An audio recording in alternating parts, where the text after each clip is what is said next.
Hey everyone, and welcome to episode 9 of Above the Fold, powered by Brafton. As always, you got Jeff Baker, the data guru, Francis Ma, the creative shark, and we're here to talk about 3 different topics, which we'll describe as such. 1, do you even Facebook bro, non-traditional, and porn. And I like how I'm saying "and porn" as in like a much more serious tone, like "and porn." I was really trying to let you get your intro in, but Jesus, that just ruined me. Something fierce. It was just that subtle interjection, non-traditional and porn. Yeah, as if it were and like porn. Expected to roll off your tongue after that sequence of things that you just listed. Oh well, it's porn. You can't not say that word and not have any kind of pithy remark. Anyway, thank you to our loyal listeners as always. If you guys have listened to all previous 8 episodes, you know that we do change things up from time to time. One of our go-tos has been the 20-second download. Typically we have a 20-second download right before each topic. We're actually going to not do that this time, and I'm only in the future maybe only do the 20-second download when it makes sense. Jeff and I were talking about this earlier and made the point that we should only do it when we want 5 minutes to talk about something, but we're only giving that person 20 seconds. Interestingly enough, we have a moment like that right now. Jeff, a couple hours ago, just finished a webinar basically talking about how to rank on page 1 through content. That webinar will be featured on Brafton.com in the future. It's in editing right now. But to give you all a preview, we are going to now give Jeff 20 seconds to talk about that webinar and how it went. Which took me 40 minutes. The whole webinar took what? It took like 40 minutes? Is that what it was? Sure. I'll condense that bad boy down. That's fine. Okay, here we go. You're ready. 20 seconds on the webinar that took you about 45 to 60 minutes. Jeff Baker, go. We did a study on content quality, something that Google came out a few years ago and said, we need content quality to rank you. And we did a study on what that is and how to achieve what Google would consider quality. And we put together a process and a strategy for doing that, and it works. And that's what I shared in this podcast. It ends right there. That's 20 seconds. It pretty much ended with you said, and it works. And it works. That's best I can distill down in 20 seconds. Honestly, it is still kind of fresh. So I've got that going for me, but let's go into topic 1 and let's jump right in. This does feel weird not doing the 20-second download right before. I think I was used to that, so this is going to be a strange experience. But you know what? We're trailblazers here. We're going to be explorers, and we're going to see how this. No foreplay, man. Let's jump right into the bedroom. So Jeff found an article, because Jeff likes to read from time to time. This was featured on Medium. And basically, and I'm just going to read the title here, 2018 is the end of social media as we know it. Basically, social media is on its deathbed, and it's going to go away. Jeff, I'm going to assume you read this. What was your take? What is going on with social media? Why is it dying? It doesn't really surprise me, and it probably shouldn't surprise any of you.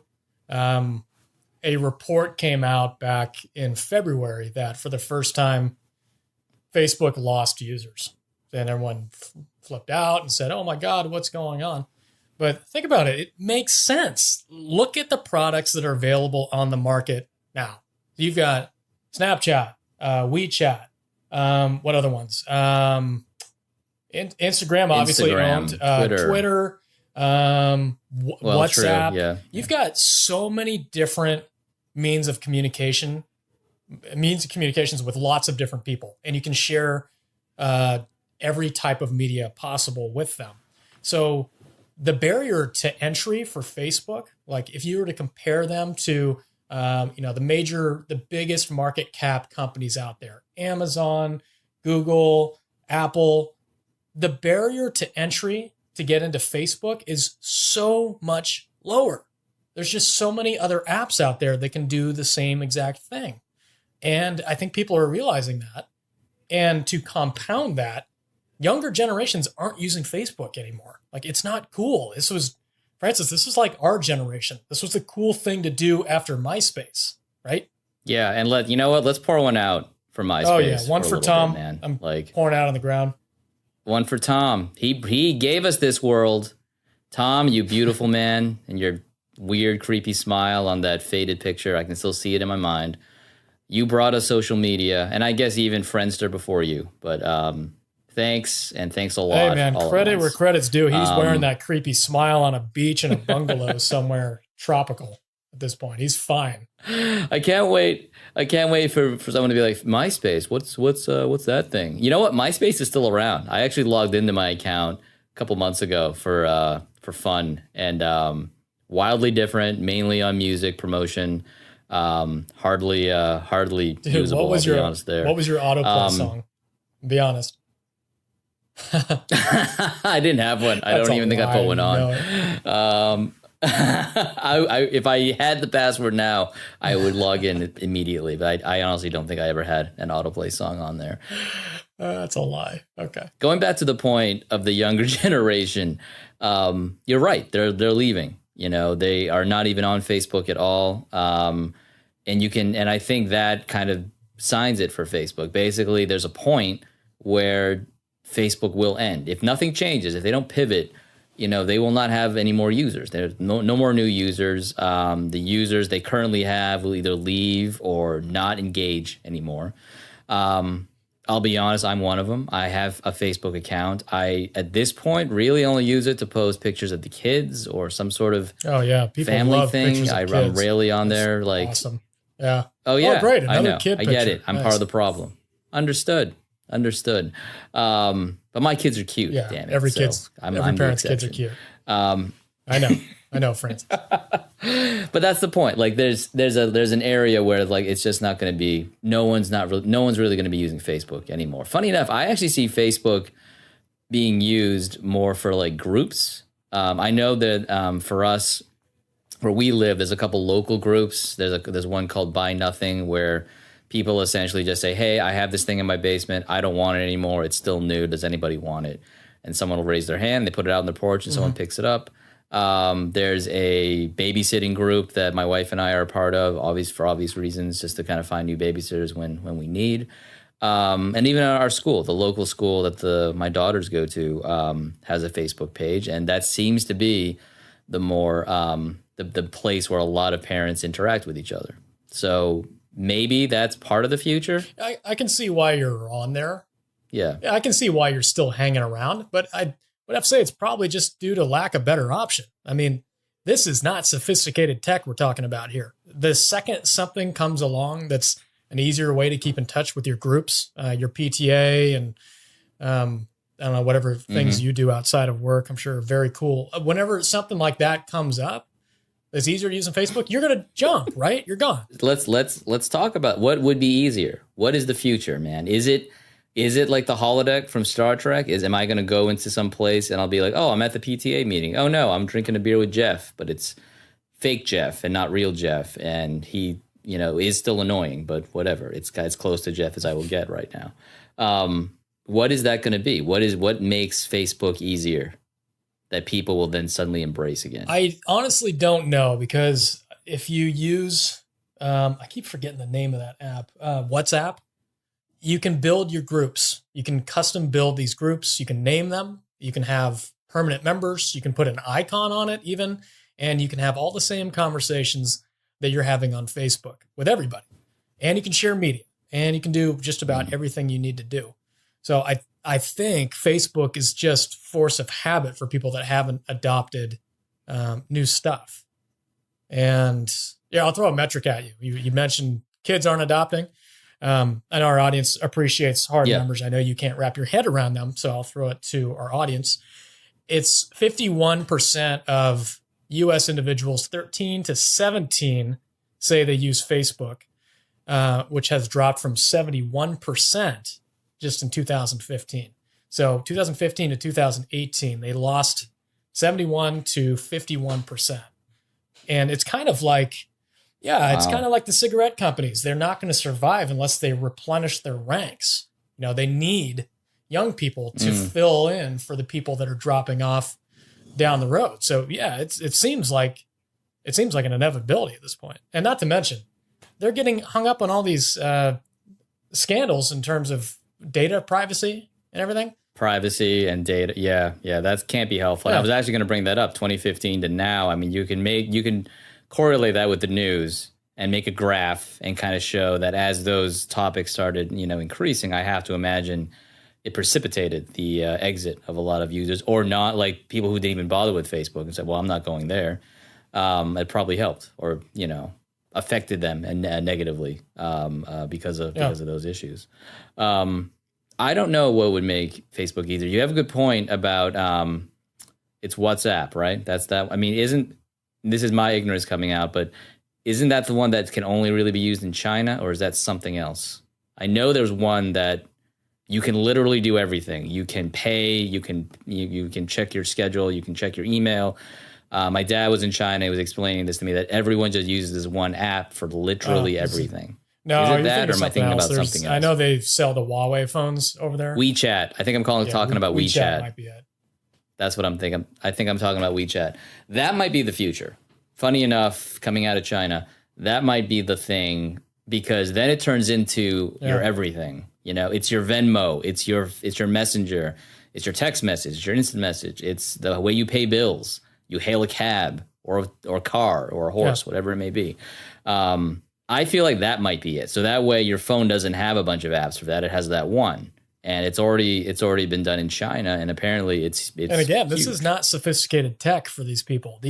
Most of these platforms already exist. And it's just a matter of combining them together in one app. So I wonder what's stopping it, or why don't we have it? Might be the same reason we don't have the holodeck from Star Trek, because if we did, we would never leave. Not a Star Trek fan. I'm not surprised to hear that you are. Yeah. Apparently not. Do you even know what the holodeck is when I make that reference? No, I have hobbies, and I drink beer. I date people. Wow. I have a girlfriend. You just alienated half our audience. They're gone now. Let me explain. The holodeck was, you walk into I don't even want to explain it to you, but I will. You walk into a room, and it's basically like virtual reality without the headset. And you're interacting with people, and it's real, or it feels as real as possible, but it's basically a hallucination or a hologram. So it's like Ready Player One? Yeah, but again, without the headset. You don't put a headset on. You just walk into this room, and it's a holodeck. There's an article talking about the holodeck, saying that if it was ever real, no one would ever leave the holodeck, much like Ready Player One. I can't wait. I'll definitely read that one. Yeah, apparently. No. Yeah, no, you won't. No, you won't. Let's move on to topic 2. Topic 2, I'm not gonna lie, is not gonna be hopefully, I don't know, probably not a long one that we focus on, but it is something it's something interesting you found. It's under the non-traditional topic descriptor that we talked about. And it's something called the Subscribers app. And Jeff, you essentially found this as a way to build traffic in non-traditional ways. We always have a lot to say about traffic on this show, but let's first focus on what this is. So it's the Subscribers app. Take us through this thing. What is this thing? Why do I care about it? Subscribers app is a free tool that you can install on your website. And what it'll do is, when you go to that website that has this Subscribers app installed on it, you may have actually seen this. There's a little notification that'll come up in your browser that'll say, such and such website would like to send you notifications, and you can click either allow or block. And most people just kind of, it's whatever, allow, don't really think about it, because it actually looks like a notification coming from your computer as opposed to a pop-up that would be coming from the website. So you're always distrustful of pop-ups coming from the website, but when you see a notification that looks like it was meant to be in your computer, you're generally a little bit more lax about things. So when you do click allow on that, it basically allows you to send push content to these people that subscribe. And let me explain. You can push any type of content. Generally, you're going to attach a link, of course. You're going to attach an image to whatever it is that you're sending and a brief description. And that'll pop up as like a normal notification. Anybody that has a Mac knows that when you have a meeting coming up, a little notification will come up in the upper right-hand corner of the screen. Same exact thing, except it's a notification from the company that you subscribe to or the website you subscribe to. So this list builds really, really quick. That's the beauty of it. Like we've installed it maybe, I don't know, a month and a half ago, and we have probably about 2,000 subscribers or so. A month and a half and 2,000 subscribers. Yeah. Okay. I mean, it's all going to be based on the total number of traffic you get as a website. Right. We're a pretty high traffic website.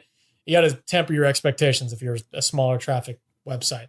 However, it's a lot of people, and your click-through rates are pretty good. I mean, it's in the neighborhood of about 5%, sometimes upwards of 10%, and it'll send an additional 50, 60, 70 people to an article per day. That's only growing. So that's 50, 60, 70 now with only 2,000 subscribers. And, by the end of the year, perhaps that could be an extra 100 per day, maybe 200 per day. And if you really factor in the exponential factor here, you'll find out that you'll realize that your conversion rates will eventually go up. Like people will, the more loyalty you have, the more visitors you have, the more likely they're going to subscribe to your newsletter and possibly download one of your ebooks or something like that. I wanted to share it because it's a pretty cool tool because it's not easy to generate free traffic, right? You have to do organic search strategies. You have to do email marketing, which is really, really thought out, and you have to be very careful with it because you can screw everything up. Like I've screwed things up with typos and all that stuff. This is just like super low pressure, free traffic, basically. And I can understand the allure because first of all, it's not random people. It's almost as if it's the people that would have visited you anyway. But at the moment, they're being a little passive in the sense of like, well, I'm not going to immediately go to your website. I'm still doing other stuff or whatever. And this thing pops up. It says, hey, by the way, there's a new post or there's new whatever. And it's almost as if like it's a way to kind of get these passive people. Oh, right. I like that website. I'm going to go there now. It makes sense because if they get there, then they see the latest thing. And as you said, it's a good way to kind of open them up and get them to even subscribe more, get on the newsletter, and so on. I find that interesting. I also find it interesting that we talk a lot about traffic. We've said before that when a client says, my marketing goal is more traffic, deep down inside, you and I are laughing because, well, that's a great number, but what are you trying to do with that traffic? So my first question is, does this help? Is this good traffic kind of going into this, onto your site? Is it bad traffic? How does this kind of fit in to our ongoing conversation about traffic? It's going to be a mixed bag, man. You're going to get people that already are familiar with you. That's the real positive here. It's that they're people that have already been to your site. Obviously, they had to have been to your site to subscribe. The negative part is you have no idea what they're going to do or how interested they are in your content. So these could be people that range from folks that landed on your conversion landing pages and may have some sort of buyer intent, all the way to people that just landed on an informational style blog and they have zero interest in buying something. So you're going to get it all. You're capturing everything. But what can you ask? That's as much as you can ask for something that's completely free traffic. No, it's true. It's true. It's opening the door a little wider and gets people in there. But you get what you pay for. You're not paying anything for this. Could be a massive bump in your traffic. Might not be at all. Again, it goes all the way back to marketing goals. Traffic is great, but what do you want that traffic to do? How do you want to engage that traffic? Ideally, the potential, the prospect that you could have. All of that's going to matter. So always fun to talk about traffic. Why don't we let your brain reset and go to number 3. Third topic, Jeff Baker. A lot of data here. The topic description is porn, which, again, we can't say without like some sort of laugh or whatever. But in all seriousness, this is mainly about streaming video. And I think the stat that you gave me is, and correct me if I'm wrong, but 82% of all internet traffic will be streaming online video by the year 2020. And your point is that the idea that streaming video, the fact that it is increasing exponentially year after year after year, is a way that a lot of marketers, a lot of companies have said this is why video is so important. You know, everyone is on video. Imagine all those people. The 82% of the internet traffic is watching video. However, you found, as always, a study, survey, whatever the hell this is, showing kind of what sites people are going to. And to be clear, this is off of a browser. This isn't like you can stream video on your iPad, on your PS4, on your Apple TV, whatever it may be. That's not what this data is talking about. This data is talking about you going on the computer, opening up your browser and saying, hey, I'm gonna stream some video right now. And this is what you found, correct?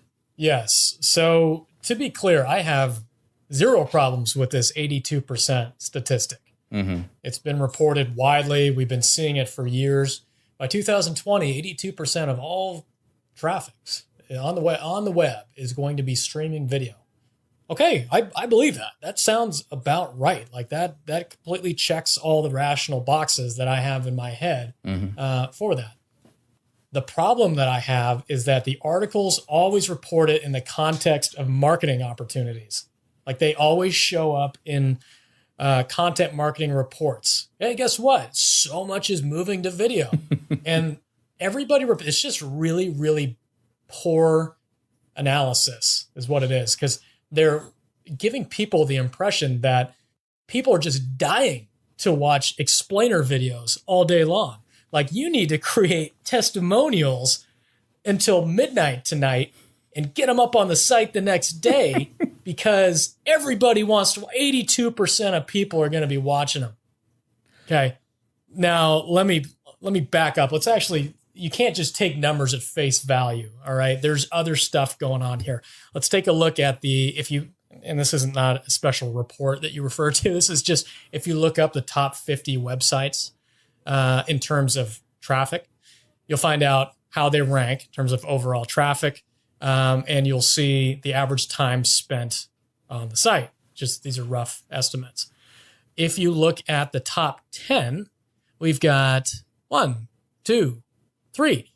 3 of them are pornography websites. None of them are B2B websites. Okay. Number 12. Wait, did you confirm, Instagram. First of all, did you confirm the quote unquote pornography websites are not B2B websites? Did you confirm that? I cannot confirm that. No, well, sorry. I don't know, man. I don't know. Now I don't know if I take this seriously anymore. If you haven't actually confirmed anything. You haven't confirmed anything. You've just found something with words and numbers and now is just shouting at the sky. Basically, that's what you're doing. So let me continue to shout at the sky then. All right. So we've got, if we really want to talk about streaming and, where the data is going, where is the data going? Mm-hmm. We've got 4 pornography websites that have average visit durations of 14 and a half minutes, 11 minutes, 10 plus, and 940. Coming in way below all of those at number 26 most visited website is Netflix. Okay, so which is important in noting because that's another misleading thing. Yeah. Right. So we're gonna jump from the porn discussion, which obviously is taking at that traffic number at that time on site an extreme amount of bandwidth in comparison to other websites. Extreme amount. Another misleading fact is that these numbers include over-the-top devices. So we're talking like your Roku and your Apple TV. What's the other one? Fire Stick, all that kind of stuff. Those are streaming data through the internet. So those are also a massive amount of data that's represented in this study that keeps getting reported as though this is some big market opportunity, which it clearly isn't. Yeah, people are consuming more video, but can you tell me how many people are consuming more B2B explainer videos? Like how many people are, chomping at the bit for another whiteboard video? I need that question answered for me. You know the answer. You absolutely know the answer. It's probably too many, right?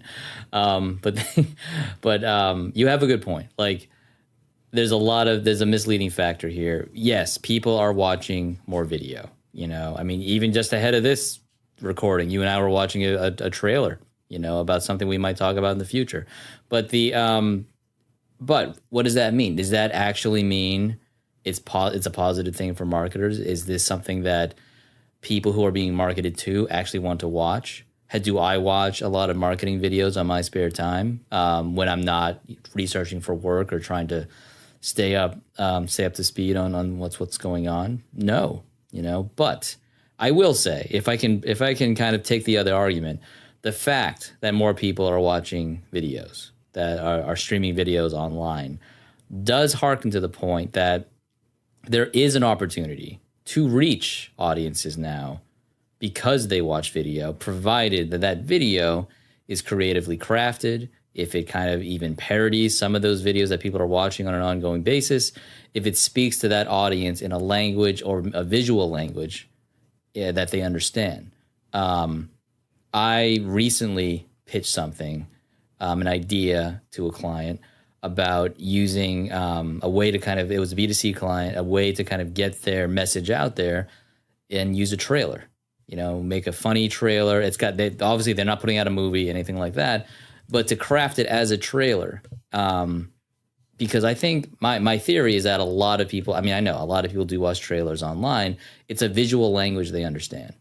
And if we use that visual language in a creative way, to get a message out, to position a certain company, to make sure that they understand about a B2B service or product, it could be a way to engage the growing number of people online that are watching videos. Yeah, I'm not going to argue with the value of video here at all. I mean, really, that's not the argument that I'm making. I'm just making an argument in how these things are being reported in context. And I think they're being reported completely out of context. Because they keep focusing on the marketing angle, like the 82% of people are just watching. I see what you're saying, and it is unfortunate. I do think there could be a kernel of, it's not 82%, but I do think it's rising. I think people are watching. I think they are watching more marketing videos, maybe not to that degree, and maybe the reporting of it should be pulled back a little bit. I do think it is growing. It is increasing. More people are going to be watching these marketing videos. But you're right. Saying it's 82%, likely not as accurate as it could be.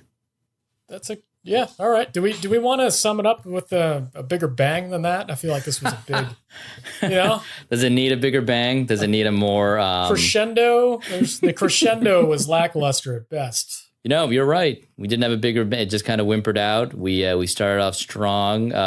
We explored a little bit, but in the end, we just kind of just passed out right on the bed and fell off the side, hitting the lamp.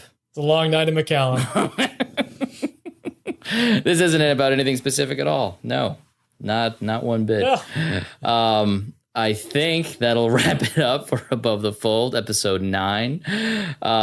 Exciting that, fingers crossed, we'll hit the double digits next week with episode 10 recording, and maybe have a guest to be able to kind of play around with on this podcast. Maybe not. Depends on how fast we can FedEx something to somebody in Chicago. But we'll see what we can do. As always, hit us up on Above the Fold at Brafton.com if you have any ideas, compliments, issues, questions, whatever it may be. You can also find us on Twitter. At Brafton Pod is our Twitter handle. It is getting more used or utilized, I think, these days. Jeff is still handling his own Twitter account and promoting it that way. Jeff, do you want to tell everyone what your Twitter account is again? Yep, Baker Rhythms, BAKER_RITHMS. Baker Rhythms. I mean, this is something for another show. I think I take issue with Baker Rhythms. I want to know more about why it's Baker Rhythms, but let's not get into it now. Let's just say I have questions. That's all. We got many questions about it. Many questions, some slight concerns. One last question. Okay. Are you having an affair with Alexa? What? Just asking. Just a question. Where's that coming from? No, you're just trying to pull the porn right back into this. That's all you want. No, I'm not having an affair with Lexa. I never have, nor have I thought about all such you have to things. say. How dare you even bring that up in such a casual Comes up in a sort lot of of way? conversations, man. I feel like that's you're just rage baiting me at this point, and shame on you. We'll save it for next episode. You can tell us all about it. And with that, we end episode 9. Thanks everyone. Bye bye. Goodbye.